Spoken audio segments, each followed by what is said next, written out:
within the next 10 years. Now, there's also evidence to suggest that allowing work from home can reduce labor costs, as people are willing to take a little less pay in exchange for flexibility in where they work.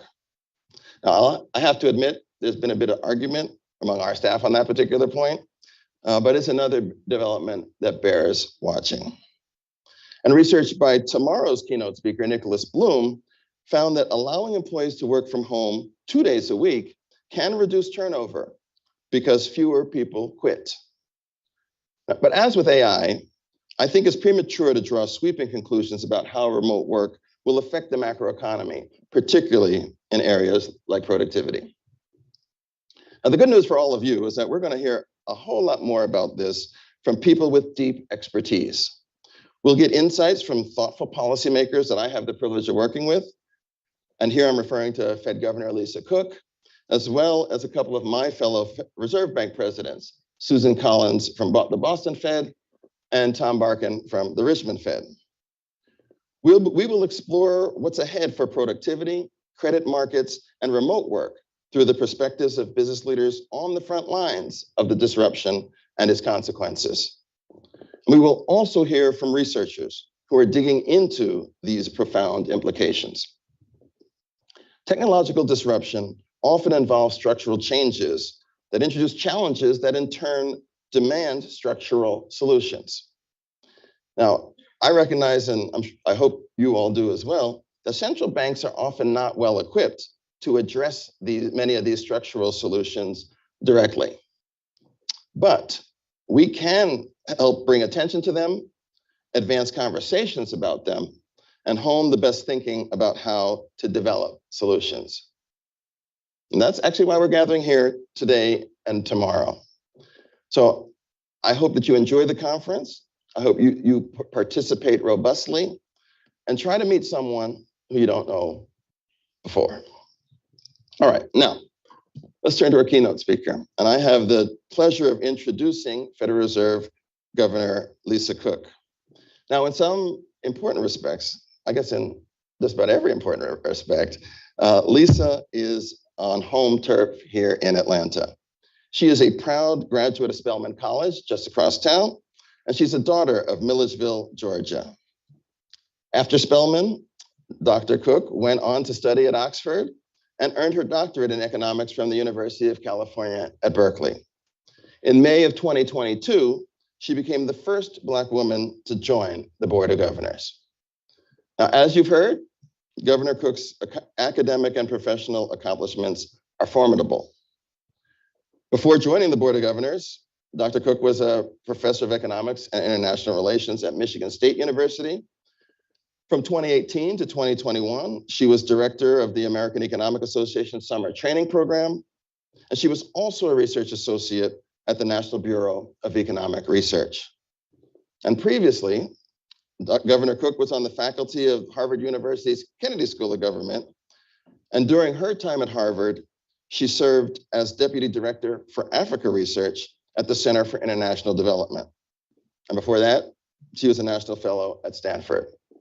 I could go on and on. She's done a lot. Maybe I've gone too long already, but it is really a pleasure and a privilege to have Dr. Lisa Cook here. So with that, I will invite you to the podium. Lisa, it's all yours.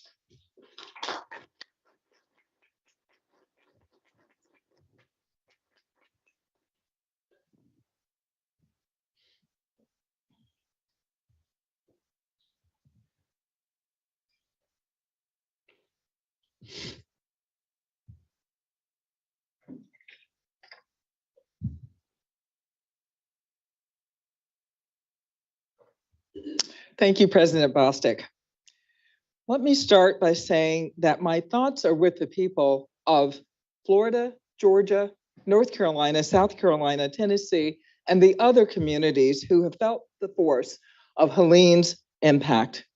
I am saddened by the tragic loss of life and widespread disruption in these regions served by the Federal Reserve Banks of Atlanta and Richmond.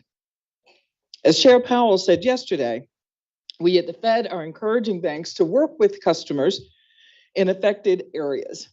And we are working to support the Reserve banks to ensure there are ample cash supplies, which can be especially important when there are power outages. I am always happy to be in Atlanta, in Georgia, and at the Federal Reserve Bank of Atlanta. I grew up in Georgia, as Raphael said, and I am a proud graduate of Spelman College, as he also said. Atlanta is an appropriate place to speak about today's topic, artificial intelligence, as it is in the midst of large corporations and startups developing uses for AI, and near so many impressive schools, including Georgia Tech, a top AI research university, and where I took courses to prepare for my PhD in economics.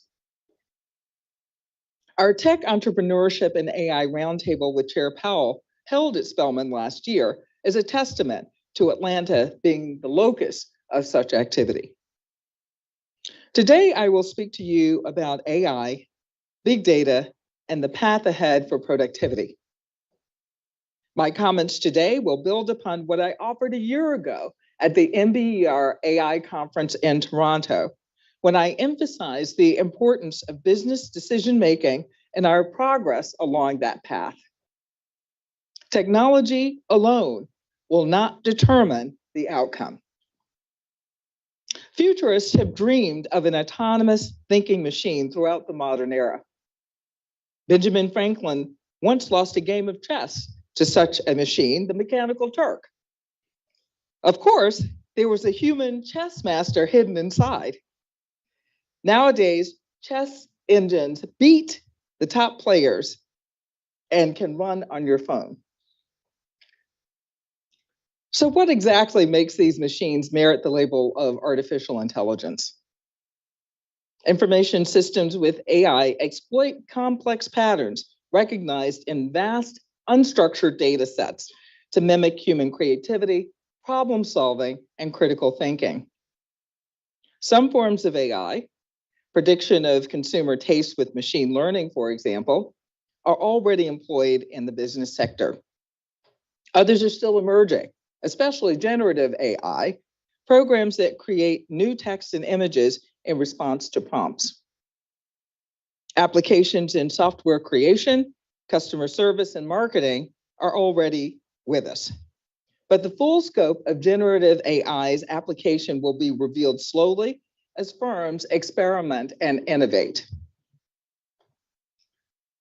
This subject bears careful research and understanding in my role as a monetary policymaker.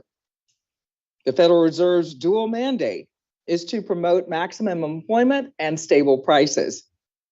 As I discussed in a recent speech at The Ohio State University, the spread of AI and other technologies could have an effect on both. Let me say from the outset that there is tremendous uncertainty about AI's implications.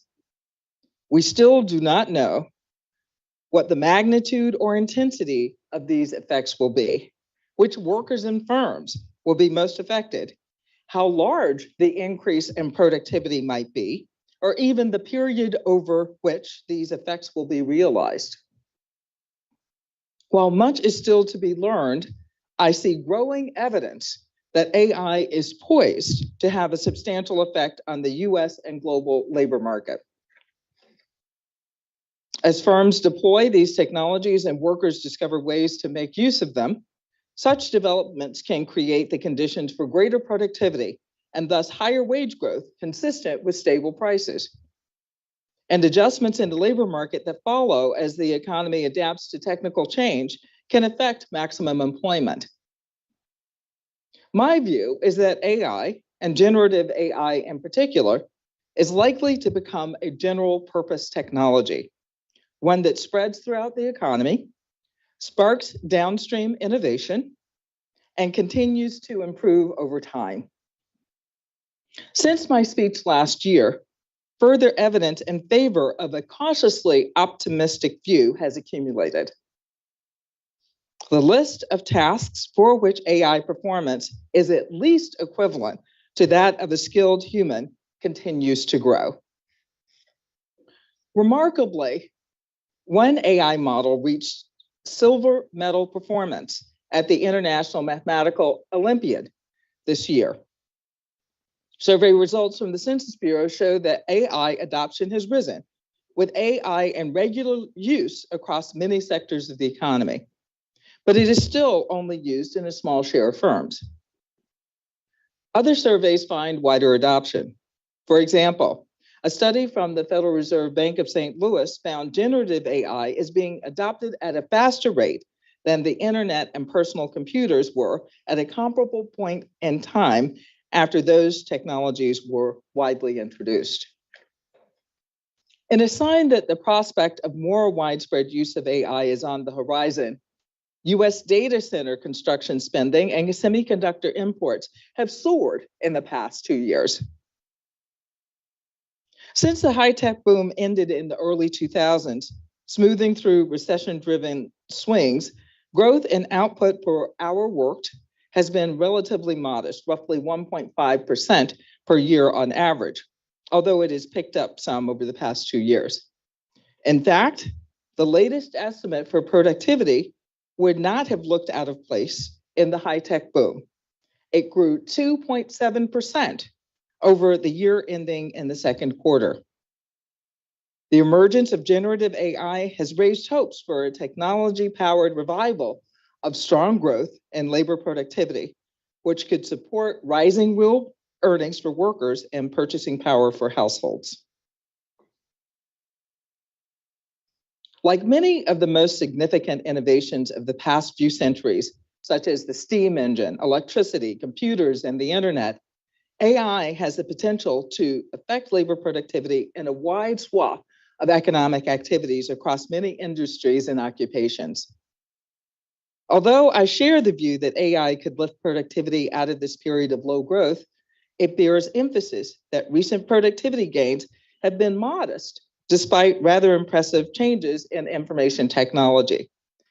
For example, we live much of our lives on our smartphones, devices that almost no one used 20 years ago. Moreover, the generative AI models that have captured our attention since 2022 were preceded by other forms of AI that have already been integrated into e-commerce and other business operations. In other words, the modest productivity growth seen of late already incorporates gains from some types of AI. Whether generative AI delivers a similar incremental contribution to productivity or something larger remains to be seen. The degree to which AI leads to productivity improvement bears careful watching, because if it does meaningfully raise productivity, it could help constrain unit labor costs and inflation in the long run. And of course, measuring productivity in real time is challenging. Famously, Chairman Alan Greenspan spied productivity gains from information technology in the 1990s, long before they appeared in the data. The challenge for macroeconomic forecasters is that productivity does not follow immediately from invention and innovation. The translation of technology into productivity depends on the choices made by firms, workers, and policymakers. Time-consuming work at the adopting firm is often needed to tailor the technology to its specific needs. For example, a case study by researchers at Harvard Business School revealed that when GitHub built Copilot, a code completion tool, on top of generative AI technology adopted from OpenAI, it went through a process of experimentation, false starts, management challenges, and substantial expense. Moreover, while productivity growth follows from translation of clever new ideas into concrete business practices, this full effect is realized only when capital and labor are reallocated to the firms that are most adept at doing so. This business dynamism contribution to productivity dwindled in the years before the pandemic. The recent surge in new business creation provides some hope that dynamism may be rebounding. The push to use AI algorithms to make more decisions will entail some degree of adjustment at AI using firms to the jobs of their employees as well. Understandably, The prospect of those adjustments has many knowledge workers concerned about job security. Importantly, when one considers the wide array of tasks involved in performing most jobs, some of the ones we take for granted are quite difficult to automate, it becomes harder to imagine entire positions becoming redundant. For example, an advertising firm might allow AI to produce suggested copy and images reflecting the identity of a client, but only after providing the AI system with notes based on meetings, observation, and experience. And the proposed advertisement could be further reviewed and revised, presented to the client, and evaluated for success by human beings. I'm sure those of you who watch Emily in Paris have seen this process.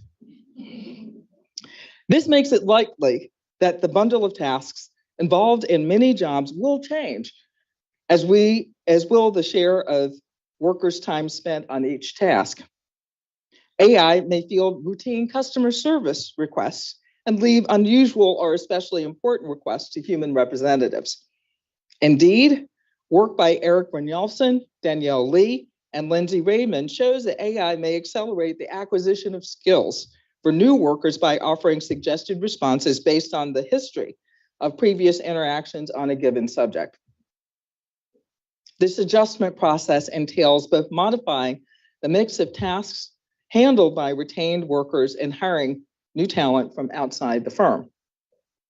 A recent survey conducted by the Federal Reserve Bank of New York found that very few AI adopting firms had laid off workers in the past year as a part of that process in the previous 6 months, not in the past year. And many firms have plans to retrain their workers to use AI. Adapting an incumbent business to fully exploit AI can be a daunting task.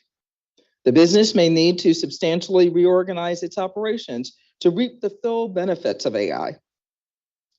Given access to information from throughout the firm, AI may offer insights into business process efficiency, but the data landscape may be balkanized with differing standards and restrictive permissions. Reports are that one prominent technology firm addressed this problem by requiring that employees provide widespread access to all data sets within the company and service interfaces to make the access seamless. Not all firms will find it feasible or desirable to take such sweeping measures. New entrants may have an advantage in this landscape in that they have fewer entrenched practices. In a development that one may speculate is connected to AI, Ryan Decker and John Halterwinger found that a large share of the surge in new business entry seen in the past 3 years has been in high-tech industries. Importantly, even in this moment of abundant startups, we may be missing the potential contributions of some groups. In my own work before joining the Federal Reserve Board, I found that investors underrate the prospects of Black-founded or simply outsider-founded startups in early funding stages. Addressing better assessment in the early stages of invention and innovation could broaden the range of new entrants and the ideas they contribute. Nonetheless, incumbent firms may be better positioned to fund the gargantuan sums required to train AI models. Leading edge models, adaptable for a wide range of tasks, cost tens of millions of dollars to train. Big data processing techniques, distributed computing, scalability, in-memory processing play an important role in that training, which uses terabytes of unstructured data. And those firms have the accumulated data from their business operations with which to train AI. Some observers have noted that the finite supply of high-quality data is beginning to constrain model improvement. Apparently, central bankers are not the only ones looking for more good data. Future gains are expected to be driven by the adaptation of AI to specific contexts using proprietary data available only within the confines of individual firms.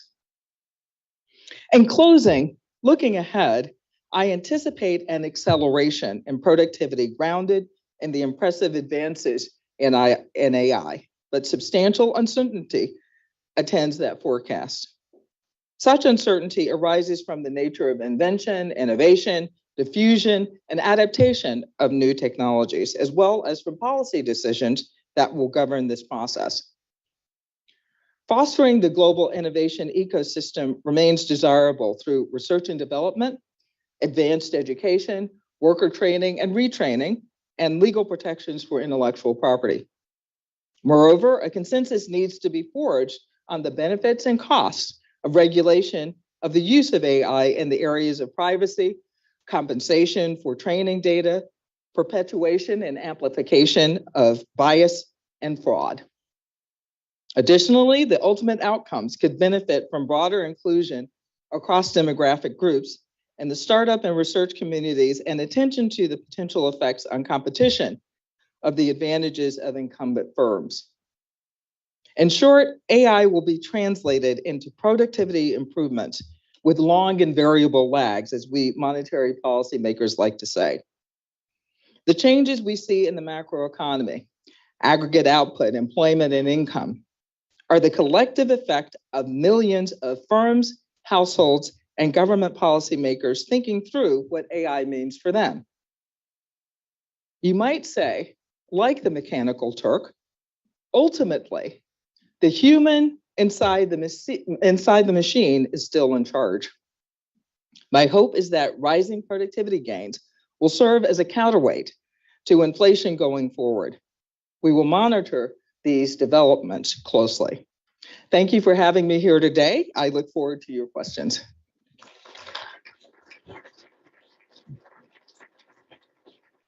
All right, you're going to walk with me. Okay, sounds good.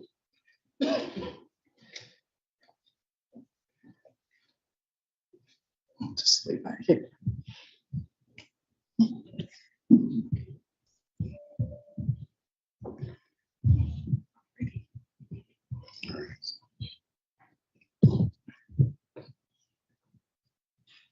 I'll put you on the far line. Okay. They're going to make you walk. Okay. That's where the hot seat is? That's the hot seat. Yes, Okay, indeed. all right. Well, Lisa, thank you so much for your comments.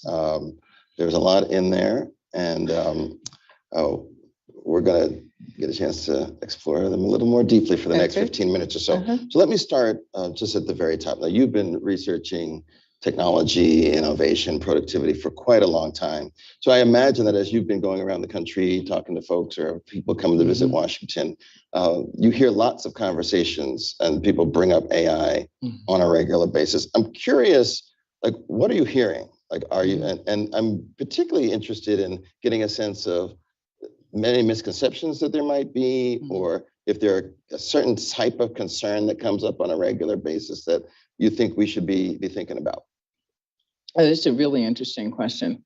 A year ago, the question was one about whether AI would have implications for the labor force, for productivity.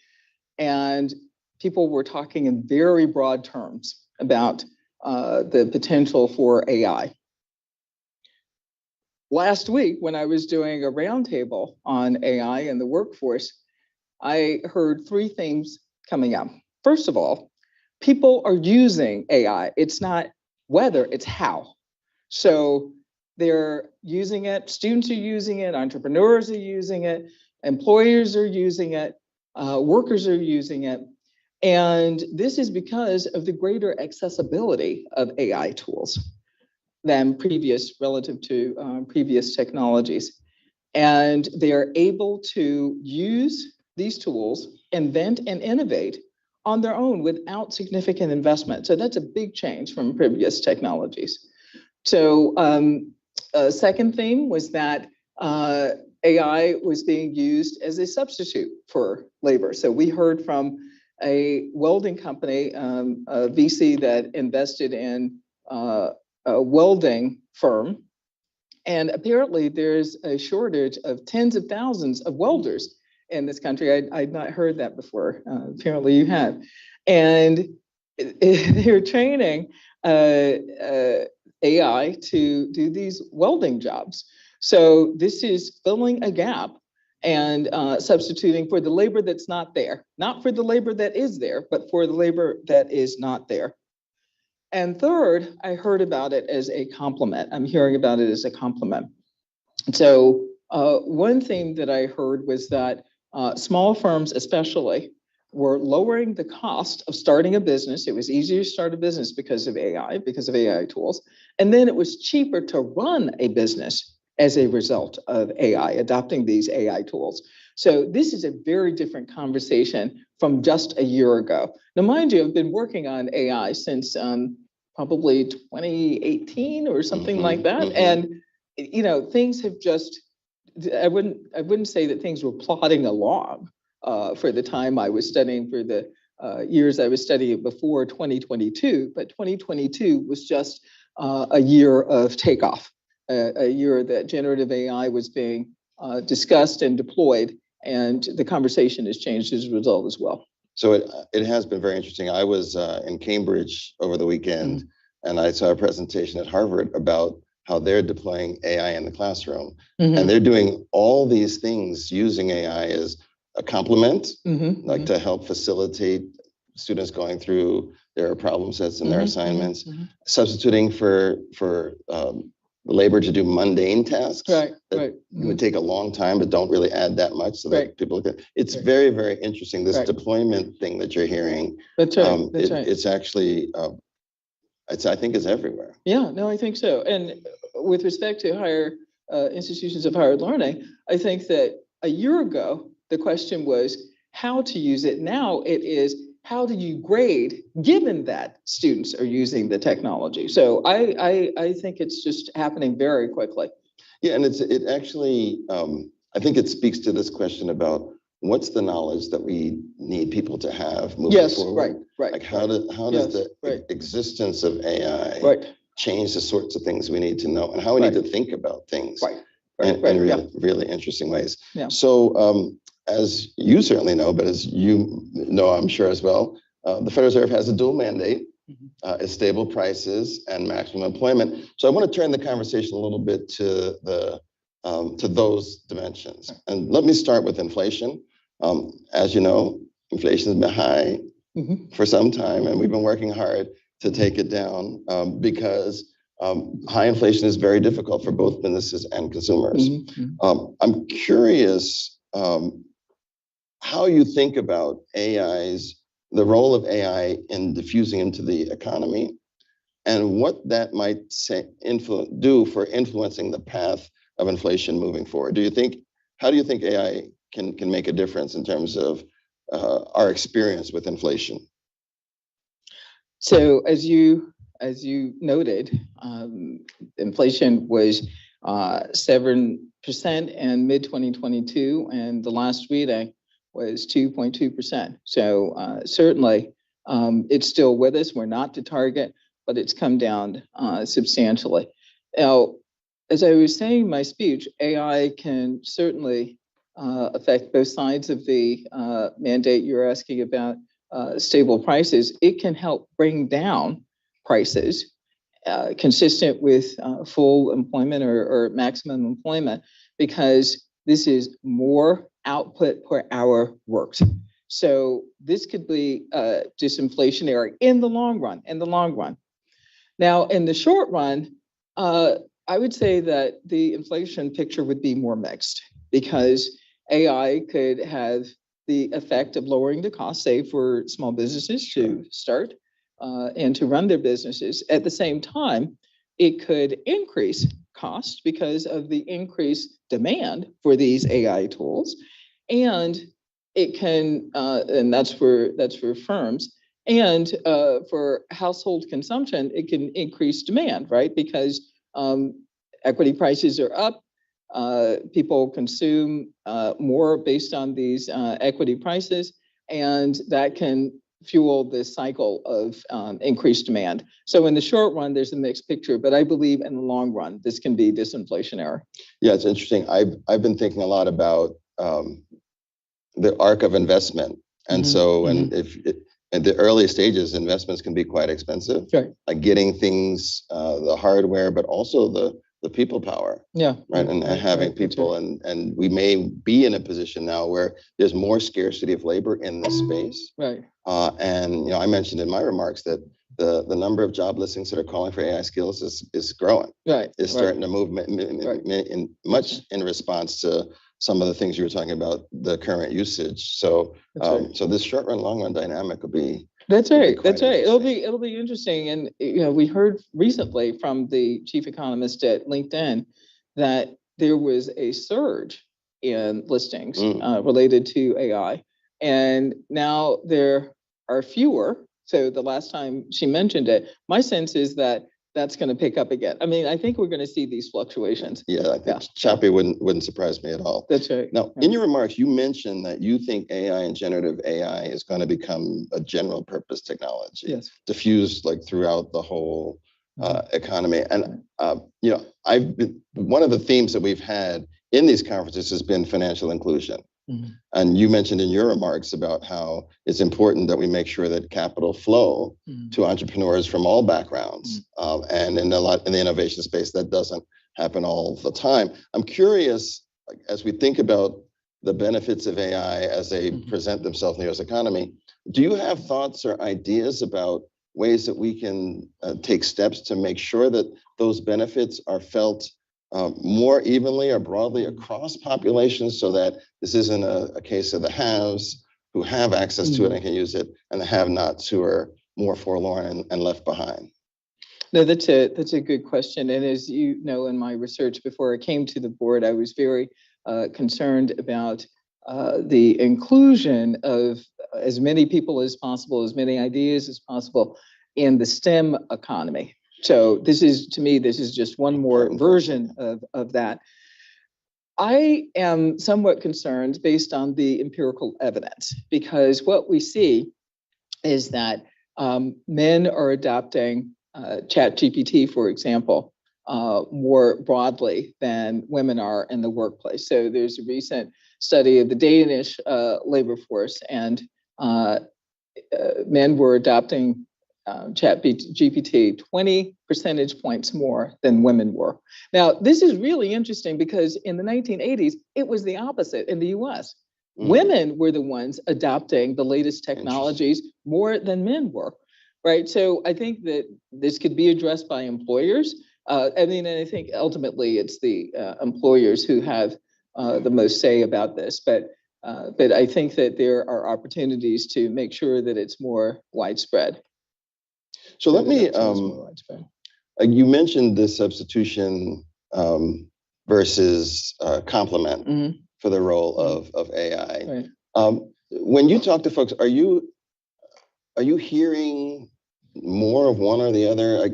When I talk to folks, there's lots of fear about AI like wiping out classes of jobs, such that people are going to be struggling. Do you hear that, and are you getting a sense of that trajectory?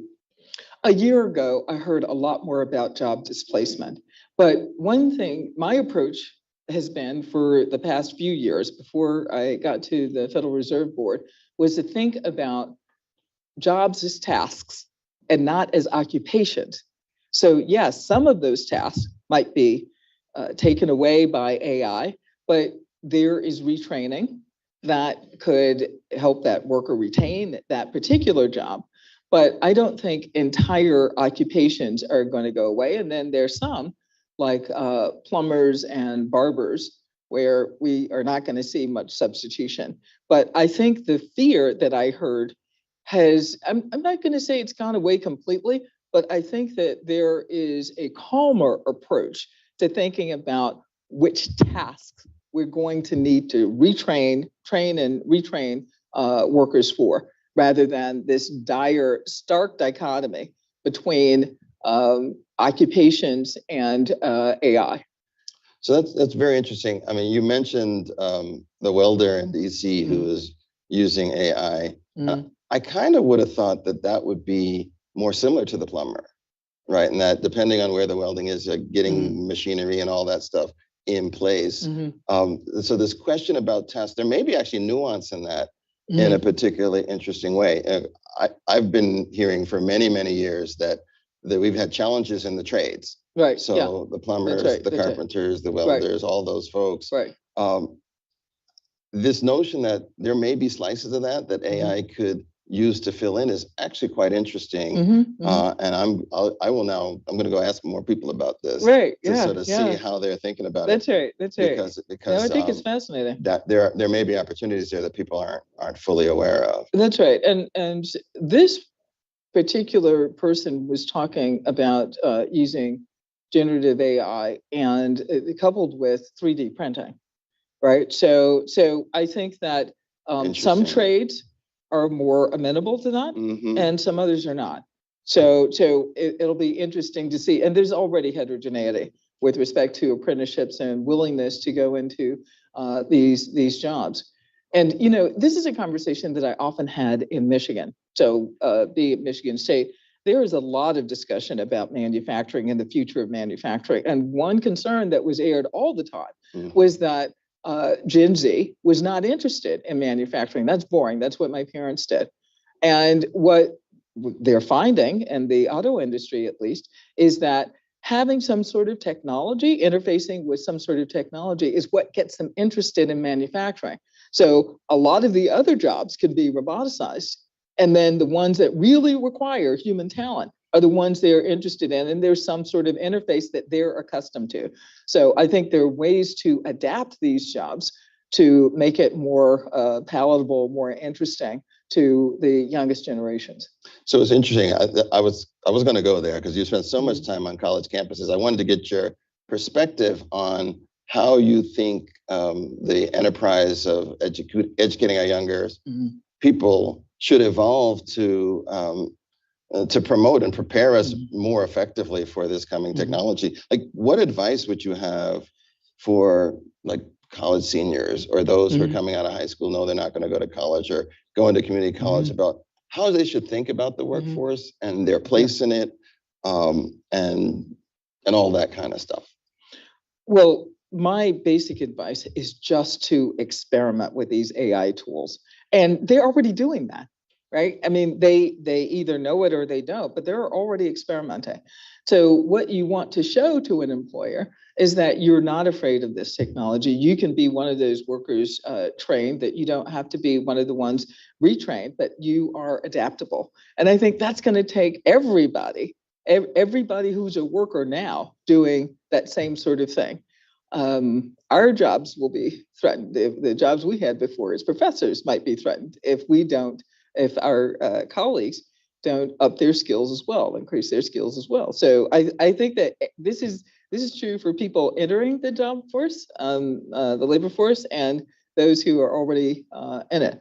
But experimentation, I think, is key. And learning, I would say that it is worth learning R and Python and learning coding because in the short run, those aren't going away. And somebody has to check, right? I mean, you can't just sort of deliver it over to AI and hope that AI spits out the right result. Somebody's gonna check that it's the right result.